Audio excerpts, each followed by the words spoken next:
आपला रात्रीचा मुक्काम छत्रपती संभाजीनगरमध्ये होता. चला तर नमस्कार मित्रांनो, जय भवानी, जय शिवराय. आणि आपण आपलं होम टाऊन असल्यामुळे इथून निघायला बराच उशीर झाला आहे. 10-10:30 वाजले आता. ऊनही वाढलेलं आहे. बघू आज कुठपर्यंत जाणं होतं आहे. आणि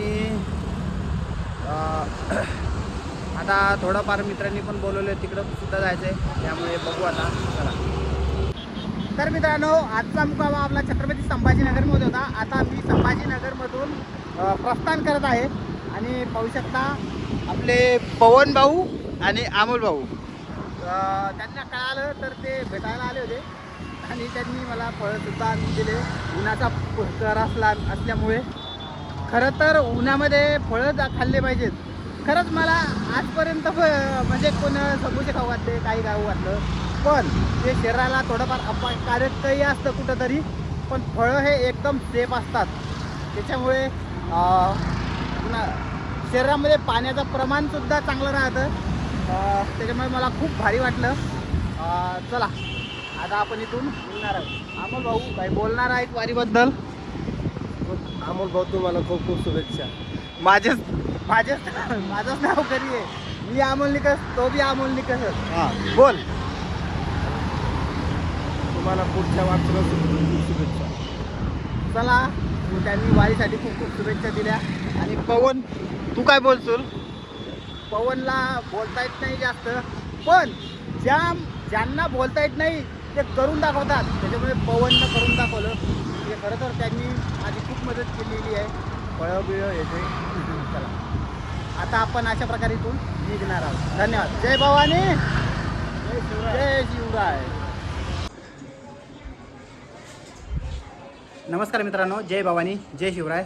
तर आज छत्रपती संभाजीनगरमध्ये मुक्काम होता. आणि संभाजीनगरमधून जात असताना आमचे सहकारी मित्र, म्हणजे मी इथंच इथेच ड्युटीला असल्यामुळे आम्ही सोबतच होतो ड्युटीला. तर त्यांनी बघितली सायकल आणि म्हणजे माझी वारी यूट्यूब वगैरे त्यांना कळालं की अमोल चालला आहे रायगडला. तर त्यांनी मला इथे त्यांनी बोलवलं आणि या ठिकाणी सत्कार केला. खूप भारी वाटतं आहे. कुठेतरी असे म्हणजे मित्रांकडून यांच्याकडून जेव्हा सत्कार स्वीकारतो तेव्हा खूप भारी वाटतं. आणि त्यांनी आपल्या वारीसाठी आणि पुढील वाटचालीसाठी सुद्धा खूप खूप शुभेच्छा दिलेल्या आहेत. तर अमोल भाऊ काय सांगसाल? तुमच्या वारीबद्दल आता तुमचा दुसरा दौरा असल्यामुळं तुम्हाला खूप खूप शुभेच्छा. अमोल भाऊ हे मेहकरवरून रायगड येथे चालले सायकलवर. ह्यांना पुढच्या खूप शुभेच्छा समोर जाण्यासाठी. चला, सर्वांनी आपल्या यात्रेसाठी भरभरून शुभेच्छा दिलेल्या आहेत. चला तर आपल्या या छत्रपती शिवाजी महाराजांच्या महान विचारांच्या वारीचा हा प्रवास राज्याभिषेक निमित्त रायगडला चालू आहे. धन्यवाद. जय भवानी, जय शिवराय. नमस्कार मित्रांनो, आता आपण आलो आहे सर्वात उंचीचा छत्रपतींचा, आपल्या छत्रपतींचा अश्वरूप पुतळा म्हणजेच क्रांती चौक हे पाहू शकता.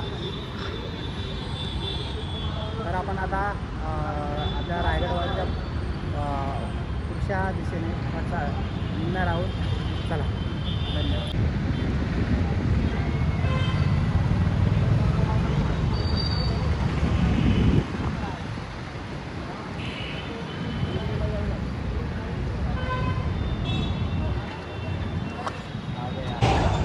तर मित्रांनो, आपण छत्रपती संभाजीनगरच्या पुढे विठ्ठल मंदिर, श्री विठ्ठल रुक्मिणी मंदिर लागतं. तर पाहू शकता विठ्ठल रुक्मिणी मंदिर, छोटं पंढरपूर. नमस्कार मित्रांनो, जय भवानी, जय शिवराय. आपल्या छत्रपती शिवाजी महाराजांच्या महान विचारांच्या वारीचा हा प्रवास आपण छत्रपतींच्या राज्याभिषेक सोहळ्यानिमित्त किल्ले रायगडला सायकलवारी सुरू केली आहे. आणि आपल्या वारीचा हा तिसरा दिवस.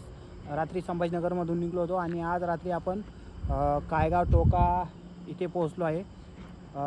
संभाजीनगरमध्ये खूप वेळ झाला होता निघायला तिथून, त्याच्यामुळे. आणि हे कायगाव जुनं गाव आहे. आणि हे पाहू शकता आपला रामेश्वर मंदिरावर मुक्काम आहे. हे कायगावचं रामेश्वर मंदिर. तर चला आता आज कायगाव टोका येथे मुक्काम आहे. तर मित्रांनो, मी यूट्यूबवर व्हिडिओ टाकत असतो आपले रोजचं काय नाही तर बघत जा इंस्टाला पण. तर चला, जय भवानी जय शिवराय.